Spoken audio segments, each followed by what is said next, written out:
अस्सलाम वालेकुम नाज़रीन, मुबाहिसा में आप सभी का खैर मक़दम है। मैं हूं आपका मेज़बान सैयद बाक़िर। हमारे मुल्क के वज़ीर दिफ़ा ने कहा है कि ऑपरेशन सिंदूर अभी ख़त्म नहीं हुआ है, यानी ऑपरेशन सिंदूर अभी जारी है और दहशतगर्दी के ख़िलाफ़, दहशतगर्दों के ख़िलाफ़, दहशतगर्दी की पुष्टपनाही करने वालों के ख़िलाफ़ ऑपरेशन जारी है। दुनिया ये ना समझ ले कि जंग बंदी हो चुकी है, नहीं हुई है।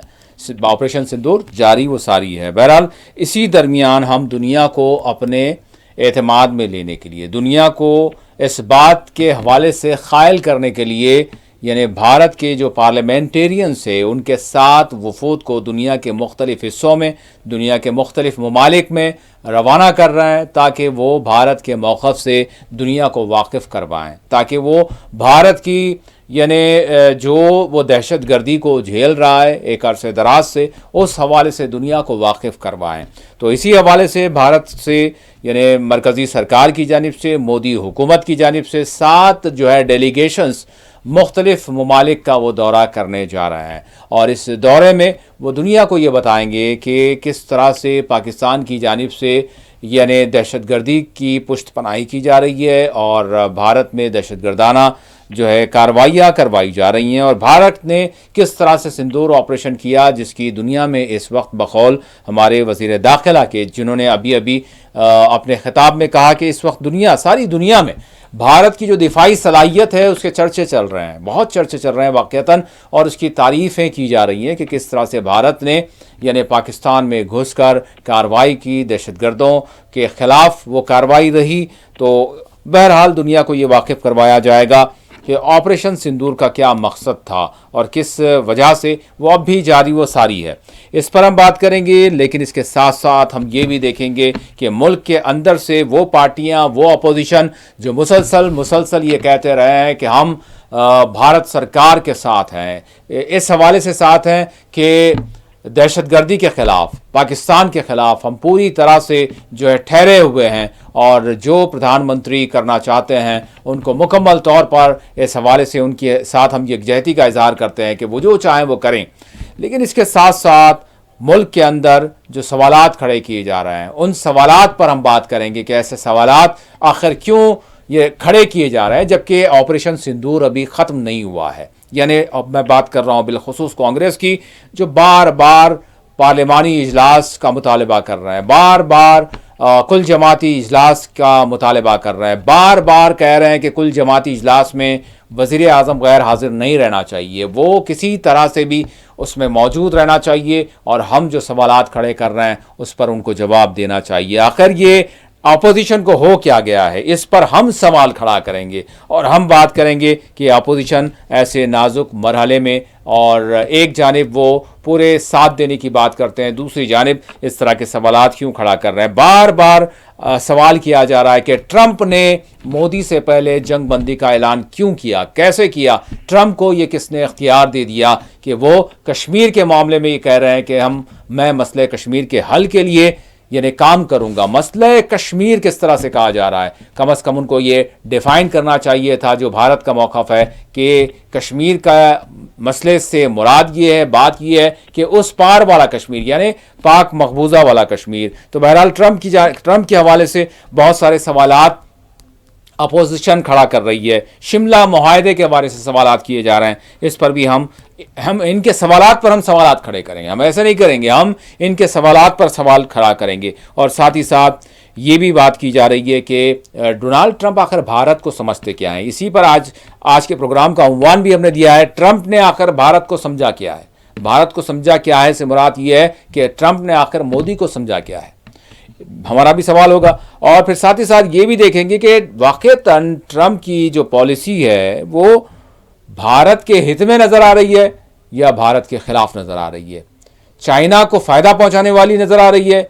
या भारत को फ़ायदा पहुंचाने वाली नज़र आ रही है, पाकिस्तान के साथ नज़र आ रही है या भारत के साथ नज़र आ रही है। क्योंकि ट्रंप ने तो ये कहा था कि हम जो है भारत और पाकिस्तान दोनों से करीब हैं, क़ुर्बत रखते हैं। किस तरह की क़ुर्बत है, क्योंकि बहुत सारे सवाल खड़े हो रहे हैं। और साथ ही साथ हम ये भी देखेंगे, आखिर में सवाल करेंगे, एक के बाद एक बात करेंगे, आखिर में ये भी हम बात करेंगे कि क्या यानी नेशन पाकिस्तान के ख़िलाफ़ अभी बहुत कुछ मांग रहा है। वो क्या मांग रहा है, उस पर भी हम बात करेंगे, क्योंकि सवाल यहां पर खड़ा किया जा रहा है कि जंग बंदी आखिर क्यों की गई। भारत का जब पल्ला भारी था, अपर हैंड भारत था, सारी दुनिया में चर्चाएं भारत की हो रही थी, तो फिर भारत ने एक बड़ा एक कोई यानी ऐसा जिसका जो है यकीन दिलाया गया था, वादा किया गया था, और वादा अब भी बरकरार है, कम से कम POK हमारे कब्जे में ला दिया जाता, एक ऐसा बड़ा एग्रीमेंट कर लिया जाता, या फिर दहशतगर्द जितने दहशतगर्द मतलूबा थे, जिनमें 100 को तो मार दिया गया, लेकिन उससे ज़ायद जो कोई भी है उनको अपने जो है कब्जे में ले लिया जाता। बहुत सारी चीज़ें थी वो कर ली जाती और उसके बाद जंगबंदी की जाती। ये इस तरह की बातें चल रही हैं, क्यों चल रही हैं? सवाल पर सवाल हम करेंगे आज के इस प्रोग्राम में। मेरे साथ जुड़ चुके हैं सीनियर सहाफ़ी, सियासी तजियाकार वाहिद नसीम साहब। मैं वाहिद साहब का सवाल करता हूँ। वाहिद साहब अस्सलाम वालेकुम। जी वालेकुम अस्सलाम। वाहिद साहब, मैं आपसे जानना चाहूँगा, बहरहाल हम जंगबंदी वगैरह वगैरह पर तो बाद में आएंगे, लेकिन पहले बात करेंगे कि भारत की सरगर्मी, एक तो तिरंगा रैलियों की बात करें तो वो सिलसिला जारी है देश में। यानी हम देख रहे हैं कि जो है चाहे वो कश्मीर से लेकर कन्याकुमारी तक हम बोल सकते हैं, मगरबी बंगाल से लेकर गुजरात तक हम बोल सकते हैं, तिरंगा रैलियां निकाली जा रही हैं, यानी फतेह की खुशियां मनाई जा रही हैं। और इस दौरान भारत ने एक कदम उठाया है, वो ये है कि दुनिया को कायल करने के लिए, दुनिया को ये बताने के लिए कि भारत किस तरह की सिचुएशन से गुजर रहा है, इसके लिए वफूद जो है डेलीगेशन, 7 डेलीगेशंस दुनिया के मुख्तलिफ खित्तों में जाएंगे। मतलब ये एक अच्छी पहल है वाहिद साहब, ताकि हम दुनिया को जो है वाकिफ करवा सकें कि भारत किस सिचुएशन से गुजर रहा है। जी वाहिद साहब, किस तरह का कदम है ये? जी देखिएगा, मेरी आवाज में कोई सरसराहट या खरखराहट हो तो मैं दोबारा नो, वेरी क्लियर, बहुत ही क्लियर आ रही है आपकी आवाज। मेरी आवाज मिल रही है आपको साफ? नहीं, बिल्कुल मैं समझ पा रहा हूँ। जी जी। तो सवाल अब मैं आपके जो आपने जहाँ तक बात की वही से जवाब की शुरुआत करता हूँ। हमें फक्र है कि हमें अपने झंडे को हर दिन फहराना चाहिए, और अगर हम जीत का जश्न मना रहे हैं तो ये भी एक अच्छा साइन है, हमें मनाना चाहिए। मगर ये अगर मैं देखता हूँ कि भाई साहब, बिल्कुल आपने सही अंदाजा किया, वो ये कि आवाज़ में थोड़ी सी कुछ जो है कुछ मतलब थोड़ा सा डिस्टर्बेंस आ रहा है। हाँ, तो आप दूसरे मिला लें ताकि जो है अच्छी बात आपसे हो सके। बहरहाल नाज़रीन, सवाल बहुत सारे खड़े हो रहे हैं, वो यही है जिसके जो है जवाब हम वाहिद साहब से भी लेंगे, और उम्मीद के जो है एक एक करके हम तमाम सवालात का जो है जवाब ढूंढने की कोशिश करेंगे। जी वाहिद साहब प्लीज़। लाइन ड्रॉप हो गई। बहरहाल वाहिद साहब से दोबारा रब्ता होगा। और जी वाहिद साहब, जी वाहिद साहब। जी जी, अभी शायद आवाज ठीक है? हाँ, क्लियर है जी।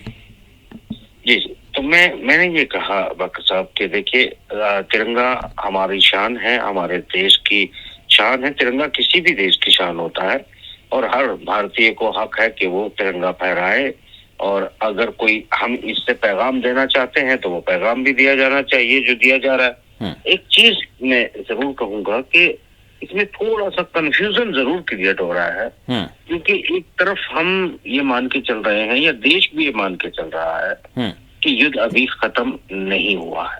हाँ, मतलब जीत हुई है मगर संपूर्ण जीत नहीं हुई है। तो अभी मेरे ख्याल से फिर थोड़ा वेट कर लेना चाहिए था कि हमें जो है, या तो फिर हम अभी डुअल माइंड हैं कि अभी जीत हो चुकी है, बस अब आगे हमें ये वार खत्म समझे, या फिर ये कि अभी थोड़ा सा रुक जाते हैं कि भाई जीत को हमें मुकम्मल तौर पर किया जाना चाहिए। अब मैं आप ही से पूछूंगा इस हवाले से। देखिए, अभी हमारे अमित शाह साहब वजीर दाखिला, उनकी एक तवील जो है उनका जो है एक खिताब था, भाषण था, उसमें उन्होंने कहा कि पाकिस्तान में आज़ादी के बाद से लेकर अभी तक कभी नहीं हुआ, वो हुआ है वो ये कि 100 किलोमीटर तक अंदर घुस के मारा गया, दहशतगर्दों के ठिकानों को उसका खात्मा किया गया, जैश और लश्कर के जो हेडक्वार्टर्स थे उनको मिलिया मेट कर दिया गया। तो दहशतगर्दी के खिलाफ शायद जीत समझना चाहिए ना, वैसा खत्म कर दिया गया। ये तो ये सही बात है कि इसको जीत, दहशतगर्दी के खिलाफ जीत समझा जाना चाहिए। जीत क्या, दहशतगर्दी के खिलाफ जीत क्या और हार क्या?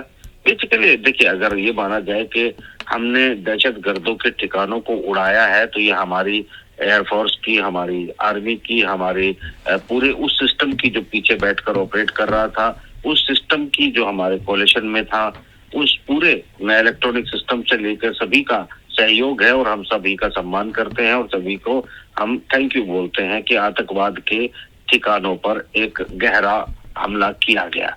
मगर सवाल ये है कि अभी ये हमला किया गया तो फिर ये उसकी जीत का जश्न हो सकता है, तो वो ठीक है, वो समय तो मनाना चाहिए।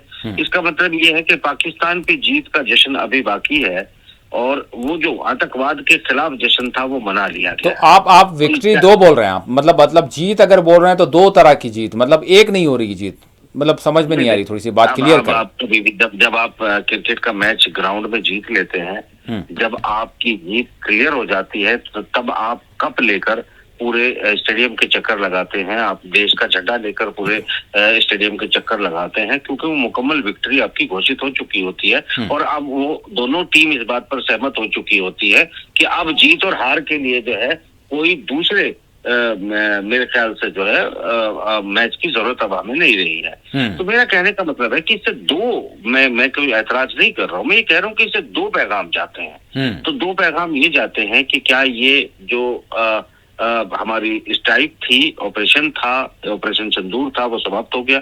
मगर जब मैं ये सुनता हूँ कि अमित शाह साहब भी कहते हैं कि ऑपरेशन सिंदूर खत्म नहीं हुआ है, हमारे रक्षा मंत्री राजनाथ सिंह भी कहते हैं कि अभी ऑपरेशन जारी है, सिर्फ सस्पेंड किया गया है 18 तारीख तक। ये पाकिस्तान की तरफ से भी आया है कि 18 तारीख तक का सीज फायर हुआ है। तो सीज फायर हुआ है और दोनों तरफ से बात कही जा रही है कि सीज फायर हुआ है, तो इसका मतलब अभी एक जश्न बना रहे ना हम कि जो हमने स्ट्राइक की है, जो पाकिस्तान के साथ वार किया है उसका तो सीज फायर हुआ है, तो हमने उसके सीज फायर में अभी पाकिस्तान के घुटने टेकना बाकी है, अभी उनको जवाब देना बाकी है सारी चीजें। क्योंकि देखिए एक ऐसा होता है इसमें अंतर्राष्ट्रीय लेवल पे भी किसी भी देश के अंदर जो कुछ होता है वो ये होता है कि भाई कोई देश किसी पर रिस्पॉन्ड करता है तो वो उसके रिटेलिएट में रिस्पॉन्ड करता है। नहीं तो मतलब जो एतराज करने वाले हैं, हमारी जो अपोजिशन है, क्या वो ये समझ रही है कि पाकिस्तान घुटनों पर नहीं आया है? बाकी दो बातें है ना, देखिए दो बातें है ना, मैं तो खुद आपसे समझने की कोशिश कर रहा हूँ ना कि आप मुझे ये समझाएं कि अगर हमने मुकम्मल ये जीत हासिल कर ली है और घुटनों पर हम ले आए हैं तो ऑपरेशन जो है वो समाप्त नहीं हुआ है का मतलब समझ नहीं आता, क्योंकि हम जश्न तो मना रहे हैं। अब हम जश्न मना रहे हैं तो इसका मतलब मुकम्मल हो चुका है, बात खत्म हो गई। तो कुल मिलाकर इन दोनों में से क्या है वो कंफ्यूजन, तो आप अगर क्लियर कर सकते हैं तो ठीक है, नहीं तो अगले सवाल की तरफ बढ़े, क्योंकि मेरा कंफ्यूजन क्लियर नहीं हो रहा है।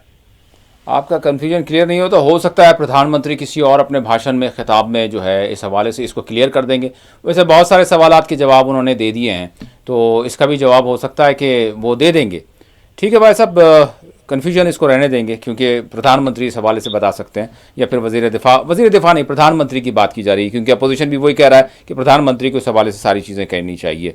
अच्छा भाई साहब, अब दुनिया को हम जो बताने जा रहे हैं, अब हमारी फॉरेन पॉलिसी, वो भी तो एक जीत हुई है ना, फॉरेन पॉलिसी। अब दुनिया ही को बताने के लिए हमारे जितने भी ये डेलीगेशंस हैं वो जा रहे हैं, हमारे पार्लियामेंटेरियंस हैं वो जा रहे हैं और बता रहे हैं सारी दुनिया को कि भारत किस तरह से दहशतगर्दी को अब तक सहता आया है, और फिर आगे के हवाले से भी हमारे लिए जो है बहुत सारी जो है सपोर्ट रहेगी। जी देखिए, मैं मेरा एक बात और मानना है जी कि ये एक अच्छा कदम है कि हम दुनिया को ये बताने जा रहे हैं कि हमारी जो जीरो टॉलरेंस है आतंकवाद के खिलाफ, वो मुहिम जारी होगी। और मैं इसे इसलिए जो है बिल्कुल अहम मानता हूँ और बड़ी बात मानता हूँ कि हम सिर्फ पाकिस्तान को ही नहीं, दुनिया में किसी भी देश को हम सबक सिखा सकते हैं। क्योंकि अगर हम ये देखें पलट के कि यूरोप के देश, जिनमें से ब्रिटेन खास तौर से आता है, जिसमें ब्रिटेन के सहयोगी देश भी आते हैं, जिसमें अमेरिका भी आता है, ये सभी के सभी लोग पाए गए हैं कि ये आतंकवाद को पालते हैं और ये आतंकवाद जो है बनाते हैं, और ये रिपोर्ट जो है अंतर्राष्ट्रीय लेवल पर जाहिर है। और अभी की घटना जो आप देख रहे हैं कि अल-शरा जो वैसा बड़े, मतलब मैं यहाँ पर लिख ही रहा था एक तो, बहरहाल नहीं इधर अफगानिस्तान से जाना चाह रहा था मैं, अफगानिस्तान से सीरिया की, और बाद में आएंगे। ठीक है, चलिए ठीक है, मैं अफगानिस्तान भी आऊंगा, पहले अल-शरा पे जाता हूं। ठीक है। तो अल-शरा पे जब मैं आता हूं तो आप देखते हैं कि अल-कायदा का ये तकरीबन भारतीय करेंसी में आपके 87-88 करोड़ रुपए का जो है इनाम घोषित था अलसरा के सर पे। वो अल-कायदा का बड़ा सरगर्म है, वो सरगना था, बड़ा सरगना था। और इस पर अमेरिका ने ही और इनके जो देश है इन सब ने मिलकर जो है इनाम घोषित किया था। मतलब लगभग 1 अरब के आसपास आप मानिए ना, 87-88-85 करोड़ के आसपास था, तो लगभग 1 अरब रुपए का इनाम था।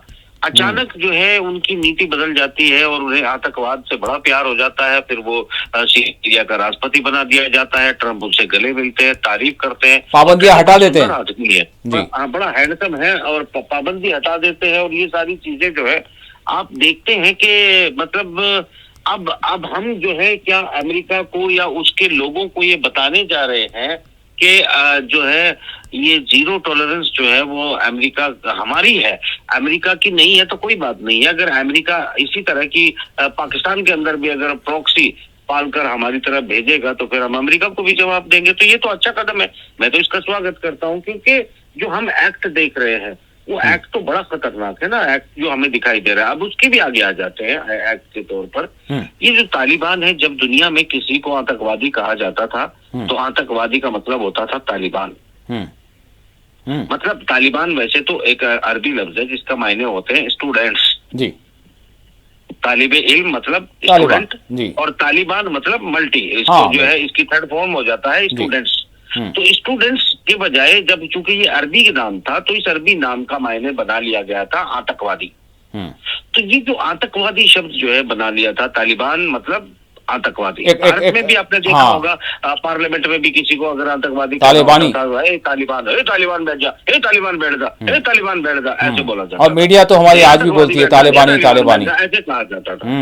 तो ऐसे में जो है ये उस तालिबान के साथ में ट्रंप ने ही एक डील की थी, उसके बाद उन्होंने उनके साथ में समझौता भी कर लिया है। अब उनके लिए फंडिंग भी की जा रही है, उनको जो है राष्ट्रपति भी माना जा रहा है। तो कुल मिलाकर जो है उनको शायद मान्यता भी बहुत जल्दी दे दी जाए, क्योंकि उनसे एक एयरपोर्ट भी ले लिया है अमेरिका ने। तो अच्छे संबंध पाए जा रहे हैं। और ये जो एक मामला आपने देखा होगा कि आतंकवाद का एक कैटेगरी होती है जिसे मेरे ख्याल से भारतीय राजनीति, कूटनीति, भारतीय विचारक जो दुनिया को बताने जाएंगे, पहले मेरे ख्याल से उन्हें बैठकर ना मेरे से समझ लेना चाहिए कि आतंकवाद किसे कहते हैं और किसका आतंकवाद क्या होता है, ताकि वो लोगों को अच्छे से ब्रीफ कर सके।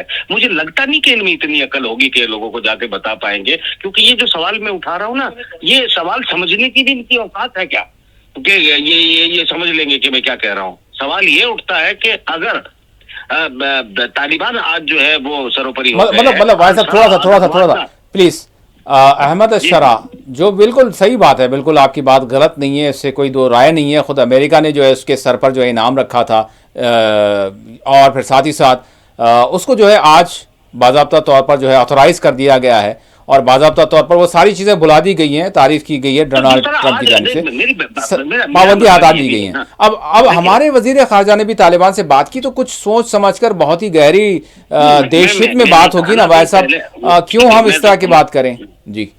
नहीं, इस तरह की बात करनी पड़ेगी ना। अगर हमारे जो है बेसिकली विदेश मंत्री ने बात की है और बल्कि उनके साथ में हम स्ट्रेटेजिक जो है पार्टनरशिप भी कर रहे हैं, उनके साथ काम भी कर रहे हैं, वो एक अलग बात है। सवाल ये उठता है कि हम ठीक है, उनका अतीत ठीक है, अलकायदा से जुड़ा हुआ है, उसामा बिन लादेन से जुड़ा हुआ रहा और अलकायदा जो है यहाँ पर सरहद पर मौजूद रही, कुछ ना कुछ उनकी सपोर्ट रही। जी प्लीज।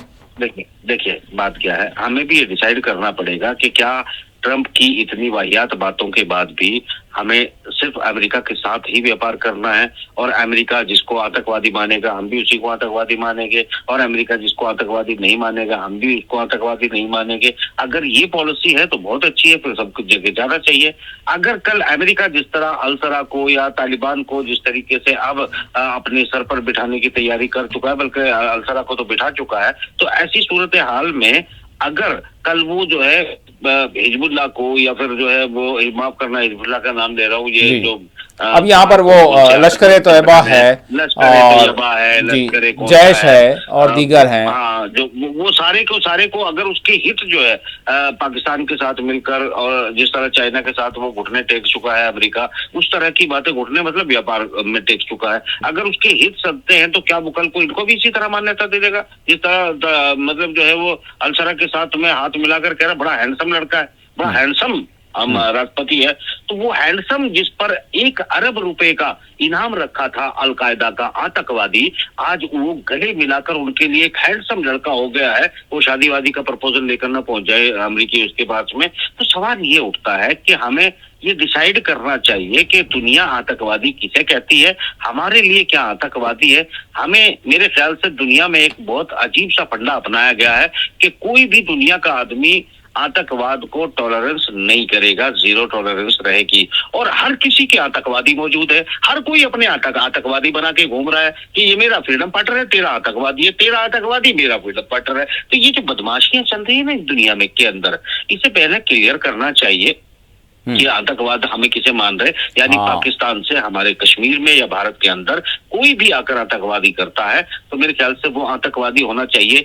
जब अमेरिका ने किसी को आतंकवादी और पश्चिमी जगत ने पूरे ने आतंकवादी घोषित कर रखा था, तब तक वो हम भी आतंकवादी कह रहे थे। अब उनको हैंडसम लड़का, नौजवान लड़की की शादी करने लायक अगर वो समझ रहे हैं उसको, तो फिर हम भी उसी नजरिए से देखेंगे। भाई अपना एक भारत की संप्रभुता होनी चाहिए, डिग्निटी होनी चाहिए। भारत 140 करोड़ लोगों का एक देश है जो आधी दुनिया बैठता है, हमारा अपना सम्मान भी कुछ होना चाहिए कि हम अंग्रेजों के पीछे लगू रहेंगे? हम क्या कल भी गुलाम थे, आज भी गुलाम थे, कल भी गुलाम रहेंगे? नहीं, तो सवाल ये उठता है कि ये डेलीगेशन जाने से पहले इनको ट्यूशन लेना चाहिए मेरे से। नहीं ठीक है भाई साहब, ये नहीं, हमारे मुल्क के जो है सारे जो है पार्लियामेंटेरियंस है, वो जो है लोगों की जो है नुमाइंदगी करने वाले हैं, वो सारे बगैर किसी पार्टी के, बगैर किसी जो है मतभेद के, बगैर किसी सियासी जो अंदरूनी इख्तलाफात है उसको मतलब उसको दरकिनार, उसको पैसे पुश रखते हुए, उसको जो है ताकचे में रखते हुए, मतलब ये तो देश की सारी जो है रिप्रेजेंटेशन कर रहा है। तो उस एतबार से और दुनिया को ख्याल कराने के लिए जा रहा है, बताने के लिए जा रहा है। और यकीनन हम ये उम्मीद करते हैं कि अगर अमेरिका के हवाले से आप सवाल कर रहे हैं कि अमेरिका की जो पॉलिसी है, जो कल तक किसी को दहशतगर्द जो है फहरिस्त में रखा करते थे, आज उनकी जो है तारीफ कर रहे हैं, तो ये ठीक है। इस हवाले से शायद प्रधानमंत्री को सवाल करना चाहिए, डोनाल्ड ट्रंप से, अमेरिका से, हमारे वजीर खारजा को सवाल करना चाहिए। लेकिन अभी जिस तरह से हम तालिबान से भी जो है बातचीत कर रहे हैं, और तालिबान ने भी जो है मुखालिफत की है पाकिस्तान की, हमारी जो है तायद कर रहे हैं। तो बहरहाल भाई साहब, शायद दहशतगर्दी के हवाले से जो मामला है, इस हवाले से जो आप पॉइंट रेस कर रहे हैं, इसको ज़रूर देखना चाहिए। लेकिन यहाँ पर भाई साहब बहुत सारी चीज़ें ये भी तो होती है ना कि जंग का जब मौका होता है, जब हालात ख़राब होते हैं, जब नाजुक सूरत हाल से देश को गुजरना पड़ता है, तो बहुत सारे ऐसे फैसले भी होते हैं जिस पर ज़्यादा शायद बातचीत नहीं करनी चाहिए। मतलब उसमें थोड़ी राजदारी भी होती है ना, तो शायद ये किसी चीज़ का एक हिस्सा होगा। नहीं, आप भी राज रखें, सभी राज रखें। मैं तो बेराज आदमी हूँ, तो मैं तो राजकाज का आदमी नहीं हूँ। मगर आप, मेरी अहमियत, अगर कोई पब्लिक से चुना हुआ प्रतिनिधित्व तो है, क्या मैं इस देश के लिए पत्रकारिता, जर्नलिज्म नहीं कर रहा हूँ?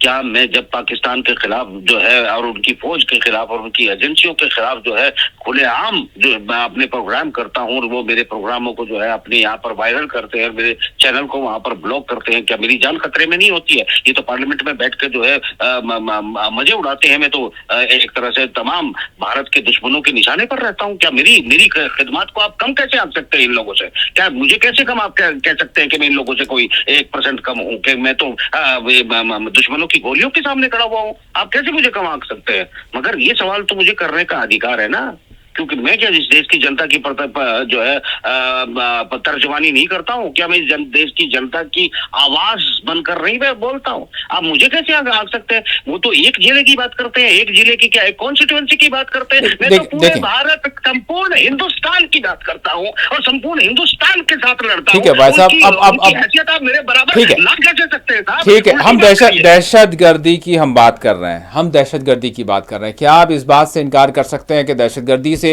हम कितने ज़ख्मों से जो है चूर चूर नहीं हुए हैं, कितने लोगों की जानें नहीं गई हैं? और अब ये जो सारी चीज़ें हो रही हैं, इसकी ज़िम्मेदार जो है पड़ोसी मुल्क है, ये सारी दुनिया जो है जानती है। तो बहरहाल इसी हवाले से एक कदम उठाया गया, कम से कम इसकी जो है तारीफ करते हुए, सताइश करते हुए हम उसको आगे बढ़ जाएंगे, ठीक है, उसमें ज़्यादा नहीं जाएंगे। अब दहशतगर्दी की बात करें तो बहुत सवाल खड़े कर रहे हैं आप, तो उसमें हम ज़्यादा बात नहीं करेंगे क्योंकि दीगर सवाल भी हैं, उसकी तरफ बढ़ेंगे। ट्रंप के हवाले से खुद जो है मुझे सवाल करना है, ट्रंप की पॉलिसी को आप किस तरह से देखते हैं? ठीक है, दहशतगर्दी के मामले को छोड़ देते हैं, किसी अलग प्रोग्राम में बात कर लेंगे कि दहशतगर्द हैं कौन, दहशतगर्दी की तारीफ क्या है, दहशतगर्दी कौन कर रहा है, और वो बहुत सारी चीज़ें, फिलहाल तो यहाँ पर उसको छोड़ देते हैं। वैसे अब बात ये करते हैं कि ट्रंप को आप किस तरह से देख रहे हैं, ट्रंप की पॉलिसी को किस तरह से देख रहे हैं, और क्योंकि हमारी अपोजिशन ऐसे हालात में भी ट्रंप की जानिब से जो ऐलान किया गया जंगबंदी का, उस पर सवाल खड़े कर रहे हैं, क्यों नहीं किया जा सकता। यहाँ पर एक बात है कि भारत ने, ठीक है, किसी को अपना एक सालिसी मान लिया क्योंकि पाकिस्तान को हार लगा रहा था ना अमेरिका से, तो ठीक है, ट्रंप ने जो है जंगबंदी का ऐलान कर दिया, प्रधानमंत्री से पहले ये कहा जा रहा है कि उसका ऐलान आ गया, तो वो नहीं होना चाहिए। जी जी जी, मैं आपको अपडेट कर देता जी प्लीज। ट्रंप ने आज फॉक्स न्यूज पर एक इंटरव्यू देते हुए कहा, हाँ, कि एंकर से पूछा, क्या तुम जानते हो कि एनवार का मतलब क्या है? एंकर जवाब देता है, हाँ, न्यूक्लियर वार, यानी परमाणु युद्ध। उसके बाद वो कहता है कि हिंदुस्तान और पाकिस्तान का तुम जानते हो कि अगला कदम जो है परमाणु वार था, और मैंने इसको रोका है। आज की बात कर रहा हूं मैं, आज की बात कर रहा हूं जी। अब सवाल ये उठता है कि मैं इसीलिए कह रहा हूं कि हमने यात्राएं निकाल ली हैं, चीजें बना ली हैं, मगर जिस तरह के दावे ट्रंप कर रहा है, जिस तरह के, क्या हम पाकिस्तान के न्यूक्लियर धमकी से डर जाएंगे? क्या हमें उसकी न्यूक्लियर धमकी के पीछे हटना चाहिए? क्या हमें, जब हमारे यहाँ पर बार बार आतंकवाद होता है, कभी पुलवामा में जो है हमारे जवान शहीद हो जाते हैं, तो कभी हमारे मासूम बेगुनाह लोग जो है वो पहलगाम में मारे जाते हैं, और कभी जो है पूरे देश के किसी इलाके में जो है हमला होता है, कभी बॉम्बे के ऊपर अटैक किया जाता है। ऐसी सूरत हाल में अब भी क्या हम इतने कमजोर हैं, जबकि हमारी पार्लियामेंट के अंदर हमारे जो गृह मंत्री हैं मिस्टर अमित शाह, वो कहते हैं हम आखिरी खून का कतरा तक बहा देंगे, पीओके हासिल करके रहेंगे। तो फिर जब हमारे सैनिक, हमारी फौज, हमारी एयरफोर्स 100 किलोमीटर काबिलियत सब कुछ मौजूद है, तो फिर क्या हम सिर्फ एक ट्रंप के कहने से अब जो है वो हम चुप हो जाएंगे? क्या हम उसके साथ जीरो टैरिफ की डील करने के बाद भी अपने खिलाफ ही बकवास सुनेंगे? तो सवाल ये उठता है कि हमारी अपनी कोई संप्रभुता है कि नहीं है? हमारी अपनी कोई है ब्रेक के बाद है, क्या है? बिल्कुल है, ब्रेक के बाद बिल्कुल हमारी पूरी, हमारे अख्तियार है, हमारा सब कुछ है। प्रधानमंत्री ने अपने खिताब में ये कह दिया है कि ट्रेड और टॉक दोनों एक साथ नहीं चल सकते। उन्होंने कह दिया है कि ये जो ब्लैकमेलिंग है न्यूक्लियर की, वो नहीं चल सकती। उन्होंने कह दिया है कि पानी और खून एक साथ नहीं बह सकता, मतलब कह दिया है उन्होंने, जवाब दे दिया है। तो फिर अब फिर सवाल क्यों खड़ा किया जा रहा है? एक छोटा सा ब्रेक लेंगे, ब्रेक के बाद दोबारा हाजिर होंगे। नाज़रीन, ब्रेक के बाद मुबाहिसा में आप सभी का दोबारा खैर मकदम है। हम बात कर रहे हैं ऑपरेशन सिंदूर की, हम बात कर रहे हैं जंग बंदी की, हम बात कर रहे हैं भारत से जाने वाले डेलीगेशंस की जो दुनिया के मुख्तलिफ हिस्सों का दौरा करेंगे, मुख्तलिफ ममालिक का दौरा करेंगे और इस बात पर ख़याल करेंगे कि भारत दहशतगर्दी को किस तरह से सह रहा है और इसके साथ साथ पाकिस्तान का इसमें किस तरह का रोल है। हम बात कर रहे हैं कि हम अब तुर्की को किस तरह से सजा देंगे। हम बात कर रहे हैं कि डोनाल्ड ट्रंप की इतनी मजाल कैसे हो गई कि वो कश्मीर के मामले में बात कर रहा है, और डोनाल्ड ट्रंप की जानिब से ये किस तरह की जो है मजाल हो गई कि वो क्रेडिट ले रहा है कि मैंने न्यूक्लियर वॉर रुकवा दिया। लेकिन बहरहाल ये अपोजिशन की जानिब से कहा जा रहा है। मैं वाय साहब आपसे ब्रेक से पहले जाने से पहले आप जिस तरह से कह रहे थे हिंदुस्तान के, भारत के वक़ार की, तो वक़ार अपने मकाम पर है, बल्कि उसमें मजीद जो है इजाफा हुआ है ऑपरेशन सिंदूर की वजह से। दुनिया ने देख लिया कि भारत किस तरह से दहशतगर्दी के खिलाफ एक अपना मौक़िफ़ रखता है। 100 किलोमीटर अंदर तक घुसकर मारा गया है और दहशतगर्दों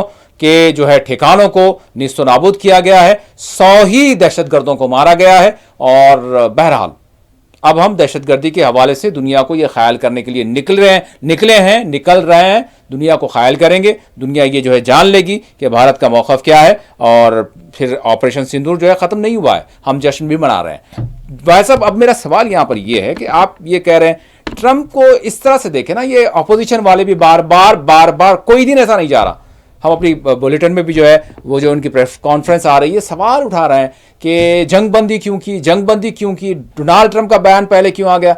भाई देखें, ये फॉरेन मिनिस्ट्री का काम है, वो देख रहे हैं सोच समझकर हर चीज़ का जब जवाब देना है जवाब देंगे। अगर डोनाल्ड ट्रंप ने भी अपनी लाइन को क्रॉस किया है तो प्रधानमंत्री इसका जवाब देंगे, आप पूरा यकीन रखें।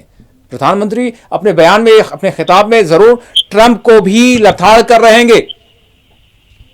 नहीं, वो सही बात है, मुझे वो पूरी उम्मीद है कि देखिए बात ये नहीं है कि हमारे प्रधानमंत्री जवाब नहीं देंगे, क्योंकि जो डेलीगेशन बनाया गया है इसमें सभी पार्टियों के मेंबर पार्लियामेंट्स को शामिल करके डेलीगेशन भी बनाया गया है। एक अच्छा पोस्चर और जेस्चर जो है देश के अंदर दिया जा रहा है। मुझे कोई इख्तलाफ नहीं है। मेरा इख्तलाफ सिर्फ उस बात से है कि जब इजराइल कोई जवाब देता है या कोई कार्रवाई करता है तो यूएनएससी हो, यूएनएचआरसी हो, यूनाइटेड नेशन हो, इनके कितने भी प्रावधान क्यों ना हो, क्या वो सफाई देने जाता है? क्या इजराइल जो है किसी कानून को मानता है? क्या वो दुनिया को सफाई देता घूमता है? मतलब आप वो देखें, और वो भारत के साथ खड़ा हुआ है। तो अगर भारत के साथ इजराइल खड़ा हुआ है तो ऐसे में वो अमेरिका जिसकी हमने तमाम शराइत मान ली, वो अमेरिका जिसकी हमने जीरो टैरिफ पे भी बार्गेनिंग कर ली, वो अमेरिका वो तो ट्रम्प ने कहा है, ट्रम्प कह रहे हैं कि भारत जो है तैयार है। ट्रम्प की बातें आ रही हैं इस तरह की। नहीं, सवाल ये है कि जो पीस हुआ है, जो भी पीस हुआ है, जो अभी हालांकि आज रात को 12 बजे तक ही है, क्योंकि आज बेसिकली कल 18 है, 18 तक का ही जो है डीजीएमओ के बीच में सीज फायर हुआ है। और ऐसे में जो है वो मैं तो ये मान रहा हूँ कि सीज फायर ये है, तो पूर्ण जश्न की बात मैं कर भी नहीं रहा हूँ, डेलीगेशन की भी बात है। मैं तो कहता हूँ कि ठीक है, भेज रहे हैं, बहुत अच्छी बात है, मगर सवाल ये उठता है कि हम भेज रहे हैं, ये तो एक बात है।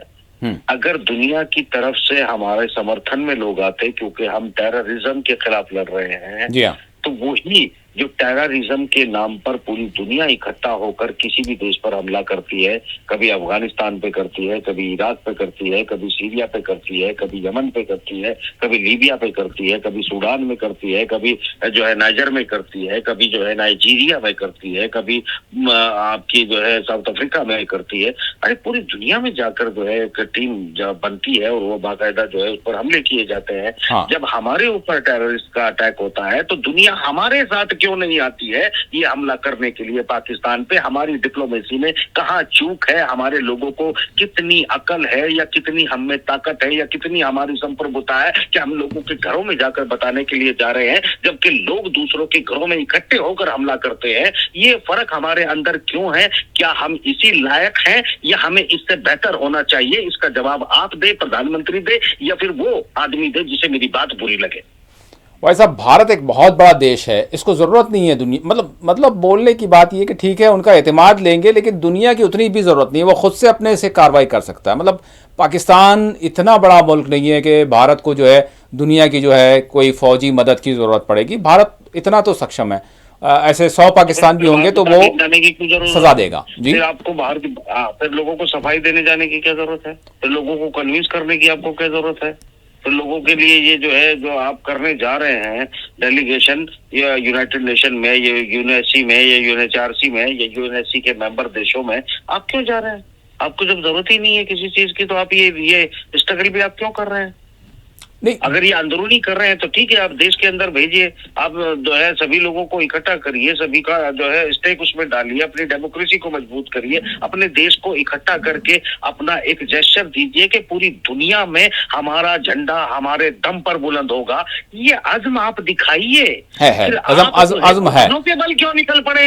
आप घुटनों के बल क्यों निकल पड़े? नहीं, ऐसी बात नहीं है भाई साहब, ऐसी बात नहीं है, बिल्कुल भी नहीं है। बल्कि हमारा जो है सर बुलंद हुआ है हर एतबार से, चाहे हमारे खारजा पॉलिसी हो, चाहे वो किसी एतबार से हो।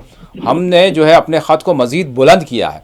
अब ठीक है, आप ये कड़वे कड़वे सवालात आप छेड़ देते हैं, फिर जो है ठीक है प्रधानमंत्री इसका जवाब देंगे, ठीक है, किसी ना किसी खिताब में आपको ज़रूर जवाब मिलेगा, इसका भी जवाब मिलेगा, आपको ज़रूर मिलेगा भाई साहब, इसका भी जवाब मिलेगा। सवाल क्या था आपका? मेरा सवाल बड़ा सीधा सा था। ठीक है, बड़ा लंबा अगर हो जाए तो मत कीजिए, समझ गए। मेरा सवाल बड़ा, देखिए जवाब देंगे, बहुत अच्छी बात है। मैंने कहा कि जब भी कहीं आतंकवाद होता है जी। तो हमारी डिप्लोमेसी में कहाँ चूक है कि दुनिया हमारे साथ यहाँ आकर खड़ा क्यों नहीं होती। जब हम पाकिस्तान पर या टेररिस्टों पर हमला करते हैं तो लोग हमें क्यों जो है ये सब शिक्षा देते हैं कि हमें जो है संयम से काम लेना चाहिए या अमन से काम लेना चाहिए। क्योंकि देखिए ये बात जो है, तो मैंने जवाब दे दिया ना, प्रधानमंत्री की भी जरूरत नहीं। मैंने ये कह दिया कि बहुत बड़ा भारत देश है और ये खुद मतलब जंग करना तो बहुत बड़ी बात होती है, भारत के लिए तो बहुत छोटी सी बात है। सजा देता है वो, मतलब सजा दे रहा है पाकिस्तान के खिलाफ जो भी ऑपरेशन है ये एक सजा के तौर पर है। मतलब जंग तो बहुत बड़ा हो जाएगा, ऑपरेशन कहा गया ना, ऑपरेशन सिंदूर जारी है। तो दुनिया को ये यकीन है कि भारत एक बहुत बड़ा मुल्क है और वो अपने तौर पर जो है एक छोटे से मुल्क को कार्रवाई करेगा, सजा दे देगा। जी बाकर साहब, मैं आप ही के लिहाज में, देश के सम्मान में और एक ईमानदाराना जो है पत्रकारिता नहीं कर रहा हूँ, बल्कि जो मुझे देश को लगता है कि जरूरत है, मैं वो शब्दों का इस्तेमाल कर रहा हूँ। हाँ। अगर मैं प्याज के छिलके उतारना शुरू करूं तो मैं फिर जो है फ्रांस की एजेंसी के जो मामलात हैं वो उठा के लेके आऊंगा, फिर CNN उठा के लेके आऊंगा, फिर जो सबसे पुराना अखबार है फ्रांस का मैं वो उठा के। अब आप फ्रांस की बात ना करें, फ्रांस की बात कहीं हो ही नहीं रही है। मतलब आप मतलब ठीक है भाई साहब प्लीज, अब ये फ्रांस क्यों आ गया भाई? हम सारे यूरोप का दौरा कर रहे हैं, आप फ्रांस की बात ला दी है बीच में। आप जो बात आप इतनी कड़वी कड़वी बातें क्यों करते हैं, समझ में नहीं आता। कच्चा भी नहीं बचा पाएंगे, भागते नजर आएंगे मेरे सामने। ठीक है, आप ये बात मत करिए, बिल्कुल बिल्कुल भी बात मत बात पे आ जाऊं ना ना मैं ना ना बिल्कुल बेईमानी की पत्रकारिता कर रहा हूँ, देश हित में कर रहा हूँ और बेईमानी की पत्रकारिता कर रहा हूँ। ये किस तरह की बात है? ये किस तरह की बात है? ठीक है, हम अब इससे आगे बढ़ते, इससे आगे है मेरे देश को जरूरत है इस बात की, इससे आगे देश हित में ऐसी बातें कर रहा हूँ, वरना तो आपको बताया कि आपके शरीर पे कच्चा नजर नहीं आएगा। इससे आगे बढ़ते हैं भाई साहब, इससे आगे बढ़ते हैं। हमको जिस तरह की नाजुक सूरत हाल का इस वक्त सामना है तो सारे देश को एक रहने की ज़रूरत है। और सबसे बड़ा, जिस तरह से मैंने इब्तिदा में कहा कि हमारे यानी सवाल पर होंगे, यानी ये अपोजिशन की जानिब से जो खेल खेला जा रहा है, यानी एक जानिब तो आप कहते हैं कि आप मुकम्मल साथ हैं, दूसरी जानिब बार बार कहते हैं कि पार्लिमानी इजलास जो है तलब किया जाए, दूसरी जानिब कहते हैं कि कुल जमाती इजलास जो है आल पार्टी मीट जो है बुलाया जाए और उसमें प्रधानमंत्री मौजूद रहना जरूरी है। जरूरी थोड़ी है, वजीर दिफा क्या कर रहे हैं, वजीर दाखिला क्या कर रहे हैं, ठीक है ना। मतलब ऐसे मौकों पर इस तरह की क्यों सियासत की जा रही है भाई? अगर आप ऐसे मौके की बात करते हैं तो फिर अभी ऑपरेशन खत्म नहीं हुआ। नहीं, ये पॉलिटिक्स दोनों तरफ से हो रही है, किसी एक तरफ से आप नहीं कह सकते। ये दोनों तरफ से क्यों हो रही है? देखिए, यहाँ राहुल गांधी ने कहा, जयराम रमेश ने कहा कि हमने जो है शशि थरूर का नाम शामिल ही नहीं किया था डेलीगेशन के लिए, प्रपोज ही नहीं किया था। और क्यों शशि थरूर को ले लिया गया? फिर बीजेपी की तरफ से ये जवाब दिया जा रहा है कि शशि थरूर की काबिलियत से क्या कांग्रेस डरती है? क्या उसके टैलेंट को जो वो यूनिवर्सिटी में राहुल गांधी हमारी तरफदारी कर सकता है और जो देश को रिप्रेजेंट कर सकता है, तो आप उसे जो है क्यों रोकना चाहते हैं? हाँ। जबकि उन्होंने 4 और नाम प्रपोज किए थे, शशि थरूर नहीं किया था। तो अच्छी बात है ना, ये उठता है, अच्छी बात है ना। ये क्यों उठता है? क्योंकि आप केरला में अपनी जड़ें जमाना चाहते हैं, आपको चर्चाएं, ये तो बड़ी खराब बात हो गई। पार्टी के करीब आ रहा है तो आप पॉलिटिक्स, तो अब वो भी कर रहे हैं पॉलिटिक्स, आप भी कर रहे हैं। नहीं मतलब अब ये बात हो गई कि शशि थरूर को ले जा रहे हैं तो मतलब आप जो है साउथ में देख रहे हैं, केरला में देख रहे हैं, मतलब ऐसा नहीं सोचना चाहिए। मैं नहीं देख रहा हूँ, मैं नहीं देख रहा हूँ, कोई भी, मैं थोड़ी ही सिलेक्ट किया शशि थरूर को। मैंने थोड़ी ना प्रपोज करना या नहीं करना था उसका नाम। अगर ये दोनों पार्टियों की राजनीति है तो ये इंटरनल राजनीति में एक्सटर्नल ख्वाब देखते हो, मतलब बड़े अचीब हो साहब। ठीक है, ठीक है भाई साहब, ठीक है भाई साहब। अभी जिस तरह से आपने भी कहा कि जमीन में आसमान देखते हो, और हम देखें ऑफिशियली भी अगर हम देखें, जिस तरह से हमारे वजीर दिफा ने कहा ये ऑपरेशन ख़त्म नहीं हुआ है, तो यानी अभी हम जिस तरह के हालात से गुजर रहे हैं वो बड़ा सोच समझ कर, क्योंकि दुश्मन कुछ भी कर सकता है, हमको जो है चौकस रहने की ज़रूरत है। किसी भी तरह से वो हमारे जो है हमको नुकसान पहुंचाने की कोशिश कर सकता है, तो अभी वो सारी चीज़ें ख़त्म नहीं हुई है। हम जो है अभी अपने ऑपरेशन में लगे हुए। तो मेरा ये यहाँ पर सवाल ये है कि अपोजिशन को अभी ये सारी मुतालिबात, ये सारी मांगे नहीं करना चाहिए, खामोश रहना चाहिए। मैंने कहा ये बिल्कुल सही है कि उनको नहीं करना चाहिए। इस वक्त मैं बिल्कुल हिमायत करता हूँ, आपकी तायद करता हूँ इस बात की कि अपोजिशन को अभी चूंकि ऑपरेशन खत्म नहीं हुआ है, बिल्कुल उन्हें ये मांग नहीं करनी चाहिए कि प्रधानमंत्री आए पार्लियामेंट में जवाब दे, क्योंकि अभी किसी चीज का फैसला नहीं हुआ है और अभी सिर्फ पोस्टपोन्ड की गई है जो है सीज फायर के जरिए। अभी जो ऑपरेशन है वो खत्म नहीं हुआ है। ये प्रधानमंत्री कह चुके हैं, ये रक्षा मंत्री कह चुके हैं, ये गृह मंत्री कह चुके हैं, ये सारा मीडिया कह रहा है। तो सवाल ये उठता है, ये media is also part of the government, तो सवाल ये उठता है कि ये जो कुछ कहा जा रहा है इसमें जो अपोजिशन है उसे समझना चाहिए कि उन्हें अभी प्रधानमंत्री को एक पार्लियामेंट में जो है ऑल पार्टी मीटिंग बुला के क्या उन्हें फैसला लेना है। प्रधानमंत्री जी ने फैसला ले रखा है, ऑपरेशन जारी है, हमारी फोर्सेस, हमारी फौजें, हमारा सिस्टम बिल्कुल मजबूत है और जवाब देने के लायक है। मगर ये सवाल है, आपको भी क्या जल्दी पड़ी है कि डेलीगेशन भेजने के निकल पड़े हैं? आपको भी क्या जल्दी पड़ी है कि आप शशि थरूर और पार्टी पॉलिटिक्स में इस वक्त पढ़ रहे हैं? फिर आपको भी क्या जल्दी पड़ रही है कि तिरंगा झंडा पहले ही निकालने जब ऑपरेशन खत्म नहीं हुआ है? मतलब सवाल ये है कि दोनों तरफ से ही कुछ ना कुछ तो है ना। तो कुछ ना कुछ की ज्यादा ये इंटरनल राजनीति से ज्यादा जरूरी है कि इस वक्त पाकिस्तान जैसे देश से निपटा जाए जो किसी भी नापाक हरकत को अंजाम दे सकता है, किसी भी वक्त दे सकता है। अभी भी जिस तरह उनका मीडिया, उनके लोग, उनका प्रधानमंत्री, उनके फौज, उनकी आर्मी, उनके लोग जिस तरह की बकवास कर रहे हैं वो बहुत शर्मिंदा करने वाली है। ये इसका जवाब देना ही पड़ेगा, वरना वो लोग हमें 100 साल तक जीने नहीं देंगे।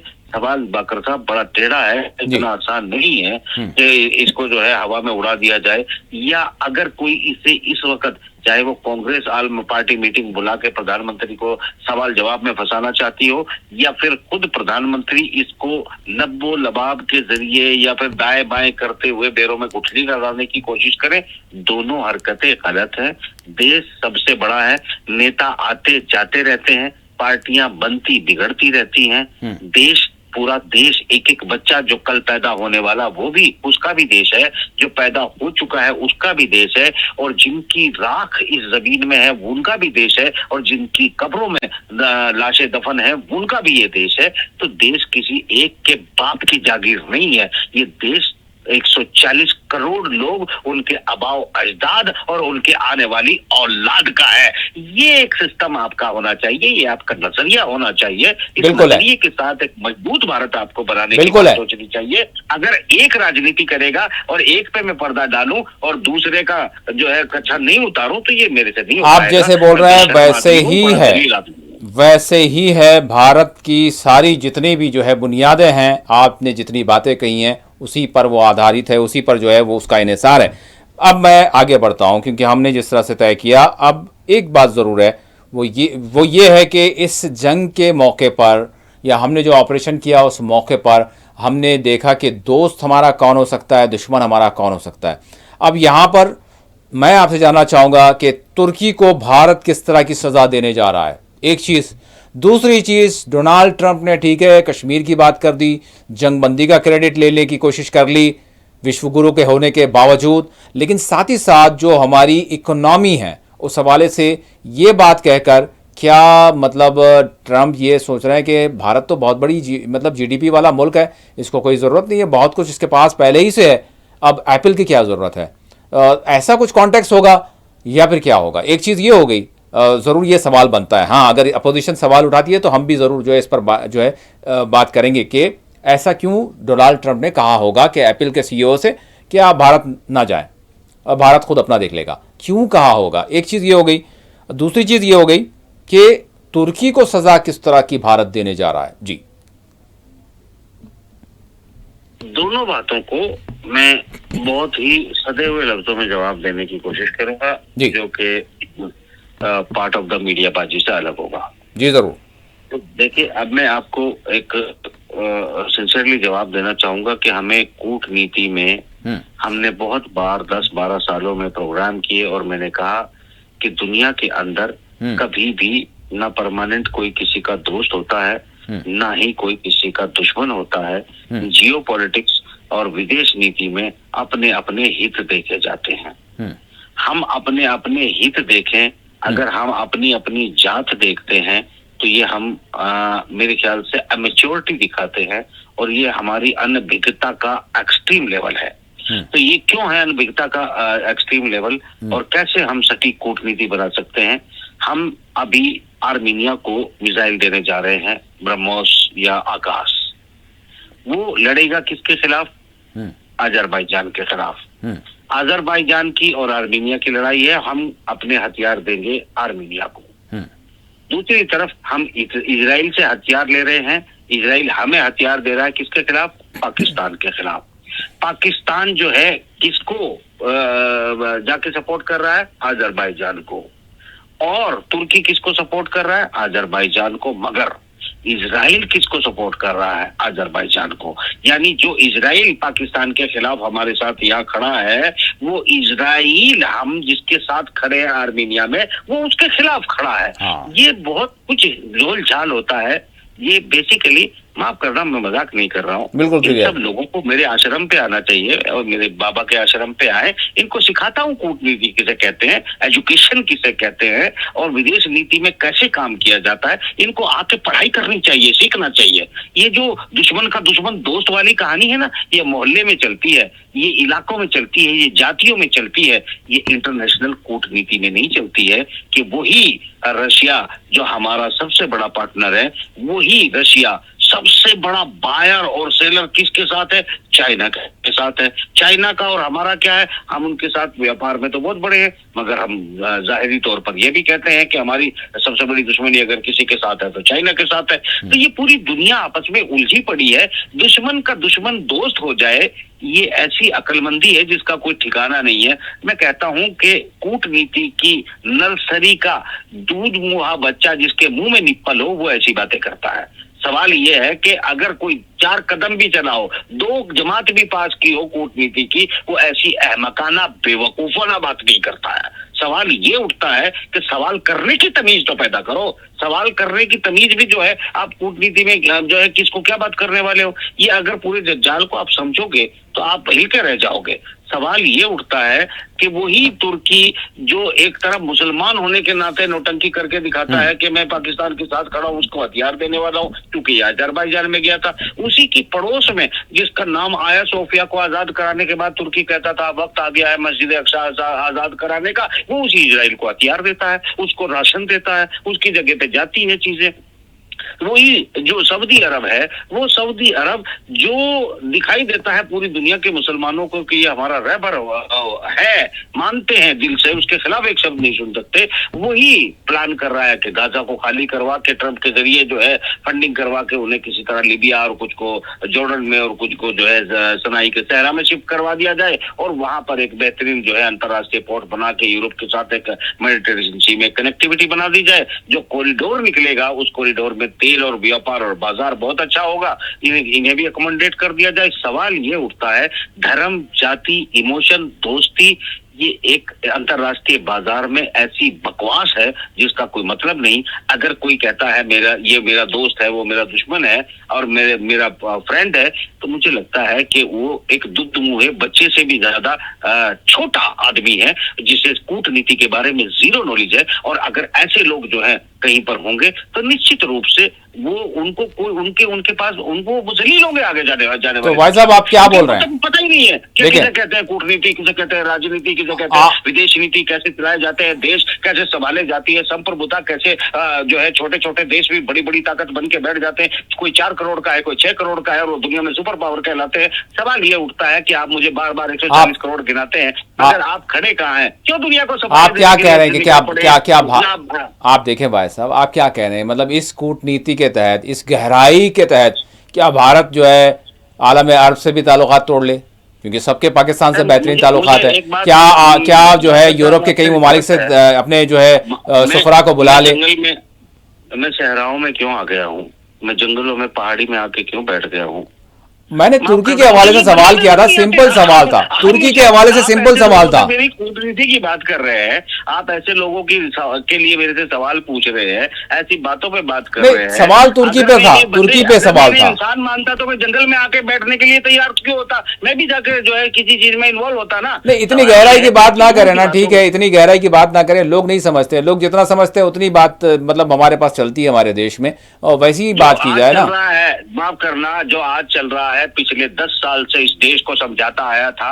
आज बाकायदा रशिया ने अपने अखबार में लिखा है, और इसे बाकायदा कई बुद्धिजीवियों ने नहीं, बड़े बड़े अखबारों ने लिखा है और क्लियर करके लिखा है कि प्रशांत में चाइना के खिलाफ पश्चिमी जगत जो है वो इस्तेमाल करना चाहता है, जंगे छिड़वाना चाहता है, छोटे छोटे टुकड़ों में बंटवाना चाहता है। ब्रिटेन इसका सरमौर है। ये कहानी मुझे कब से पता है, मैंने कब से आपको बताया कि ब्रिटेन सबकी माँ है और ये बेसिकली तोड़ना चाहता है देशों को, और ये लड़ाना चाहता है। और अगर आप उनके कोई माँ नहीं है, सिर्फ भारत माँ है। कोई भी लड़ना, कोई माँ नहीं है, सिर्फ भारत माँ है, कोई माँ नहीं है। भाई साहब, मेरी बात का आप जवाब दें, सीधे सीधे जवाब दें। मैंने तुर्की के हवाले से सवाल किया था आपसे, तुर्की को जो है किस तरह से सबक सिखाया जाएगा, और ये एप्पल के हवाले से डोनाल्ड ट्रंप को किस तरह की सजा दी जाएगी, या फिर नहीं ऐसी कोई बात नहीं? एक बात बताइए जी। सबके सामने स्पेशली बयान दे दिया, मैंने एप्पल वाले को कह दिया ठीक है भाई जितनी जल्दी हो सके अपनी दुकान यहाँ से समेट, और उधर वो कह रहा है कि मैं जो है चीन के साथ ठीक है मैं थोड़ी सी रियायत बरत लेता हूँ, चीन मेरे साथ बढ़ते और हम व्यापार की मीटिंग करेंगे। उन्होंने जेनेवा में कुछ दिन पहले भी मीटिंग की थी, सोल्यूशन में आ जाएंगे। याल्टा 2.0 तय हो चुका है। चाइना, रशिया और अमेरिका आपस में उसी तरह अपने प्रभाव क्षेत्र के देश आपस में बांट रहे हैं। बाकी जो लड़ रहे हैं, माफ करना मैं इतनी बड़ी बातें करता हूँ जो मतलब कम से कम 8 अरब लोगों के सर के ऊपर की बात होती है जो मैं बात कर रहा हूँ। मगर ये अरब से इसकी देखिए माकर साहब बात सुनिएगा, फिर तो चांद पर रहकर करनी पड़ेगी आपको, चांद पर रहकर करनी पड़ेगी। जो आज आपकी सिचुएशन है जहाँ पर आज आप खड़े हो, नहीं बैठा हूँ ऐसा भविष्यवाणी मैंने इसकी भविष्यवाणी, इसकी जो है पूरी की पूरी एक एक बात, एक एक मोमेंट, एक एक गणित, एक एक पोजीशन, क्या मैं पिछले 10 साल में आपको कम से कम 1000 बार नहीं बता चुका हूँ? जी हाँ, बिल्कुल। तो मेरे बताए हुए में आपने क्या बदल दिया और क्या तुमने लाभ उठा लिया? और अगर आगे लाभ नहीं उठाना चाहते हैं तो मैं तो बैठा हूं ना जंगल में, मुझे क्या फर्क पड़ता है? अल्लाह का शुक्र है मुझे कोई फर्क पड़ने वाला नहीं है। ऐसे मैं ठीक है टटपूंजिए बहुत देखता हूँ सुबह से शाम तक। ठीक है भाई साहब, बिल्कुल। अब हम बिल्कुल इख्तितामिया की तरफ आएंगे, कंक्लूजन की तरफ आएंगे। बिल्कुल 3 मिनट का आपको टाइम और मुझे भी टाइम। वो ये है कि अब किस तरह से हालात को देख रहे हैं। ठीक है, ये गहराई की बातें हो गई, सारी चीज़ें हो गई, बहुत सारी बातें हो गई, देश की भी हो गई, विदेश की भी हो गई, लेकिन अब आखिर में जो है देश ही की बात कर लेते हैं। क्या आपको लग रहा है, मतलब आम जनता तो बेचारे वो सब सारी चीज़ों से जो है, जैसे ही सारी चीज़ें शुरू हो गई थी, वो चाहे सरहद के लोग हों, वो कच्छ से लेकर कश्मीर तक, बल्कि मैं कहूँगा कि सारा देश, मतलब आम लोग तो बिल्कुल फ़िक्रमंद हो गए थे कि पता नहीं क्या हो रहा है। क्या मतलब उनसे कहेंगे 2 मिनट, क्या कहेंगे? मतलब कुछ बातें ऐसी आ रही हैं, कुछ बातें वैसी आ रही हैं। मैं बिल्कुल स्पष्ट शब्दों में उनका क्या कसूर है? जी, पक्ष और विपक्ष दोनों को। सरहद पर रहने वाले बहुत सारे लोग वापस हो रहे हैं भाई साहब, बहुत सारे लोग वापस हो रहे हैं अपने घरों को। अगर वो नहीं वो वापस जा रहे हैं, अपने घरों पे जा रहे हैं, रिपोर्ट है, हमें नहीं भी करनी चाहिए, ये बात मेरे पास पहले से ही है। इसलिए मुझे पता है कि अगर वो अपने घरों पे जा रहे हैं तो मतलब युद्ध का कोई प्लान है ही नहीं। सीधी बात ये होती है। जी। मतलब सीधी बात है इसमें कि मतलब आप लाख कहते रहे कि हमारा एक प्लान है, अगर प्लान है तो आप उनको घरों की तरफ नहीं जाने देंगे, उनको रोक लेंगे। तो कुल मिला के वो हमें सिचुएशन सब पता होती है। मगर मैं ये कहना चाहता हूँ कि गाहे बगाहे अगर हम पश्चिम के ट्रैप में आते हैं तो हमारा बहुत नुकसान होगा। सवाल ये उठता है कि हमें अपने हितों को देखना चाहिए। हमें नहीं देखना चाहिए कि इजराइल का हित किसमें है, हमें नहीं देखना चाहिए अमेरिका का हित किसमें है, हमें नहीं देखना चाहिए कि रूस का हित किसमें है। अगर हमारे म्यूचुअल हित होते हैं तो हमें बात करनी चाहिए। हमें देश की राजनीति को सबसे पहले सुधार लेना चाहिए, क्योंकि जब भी हम अंदर से खोखले होंगे, जब भी हम आपस में लड़ने के लिए तैयार होंगे और जब हम एक दूसरे के सामने हर सड़क पर खड़े होंगे तो हमारी स्थिति नहीं होगी कि हम अपने आप को सुपर पावर की तरफ एक कदम बढ़ा भी सके। बनना तो बहुत दूर की बात है बाकर साहब। आईना बड़ा कड़वा होता है, आईना मगर जो होते हो वही दिखाता है। सवाल आईना भी देखना चाहिए, मेकअप भी उतार के बात करनी चाहिए, और मेकअप के पीछे जो हमारी असली शक्ल है वो भी हमें माननी चाहिए। अगर हम कभी भी हम असली शक्ल नहीं मानते तो हम मेकअप करने की सलाहियत भी पैदा नहीं कर सकते, हम सुंदर बनने की कोशिशें भी नहीं करेंगे, क्योंकि हम मानते ही नहीं है कि हमारे अंदर कोई कमी है या हम अपने गिरेबान में झांक के देख रहे हैं। ठीक है। अगर ये सब कुछ अभी भी कर लिया जाए तो बहुत बेहतर होगा, और अभी भी नहीं कर लिया जाए तो इतना बुरा होगा जितना तुमने सपनों में भी नहीं सोचा। ठीक है, ठीक है, बहरहाल देखेंगे कि जो है ये जो दुनिया की ताकत है वो क्या चाहती हैं और हमारी जो कूटनीति है वो किस तरह की रहेगी, ताकि हम अपने देश की सुरक्षा कर सकें, मासूम बेकसूर लोगों की जो है हिफाजत कर सकें, अपने देश की जो सरहदात हैं उसकी हिफाजत कर सकें, और जो आवाम से, जनता से जो वादे किए गए हैं उन वादों पर जो है कायम रहा जा सके और उनको पूरा किया जा सके। बहरहाल सारा देश मोदी सरकार के साथ यकीनन ठहरा है। इसी के साथ खुसूसी प्रोग्राम मुबाहिसा अपने अख्तिताम को पहुँचता है। अल्लाह हाफिज़।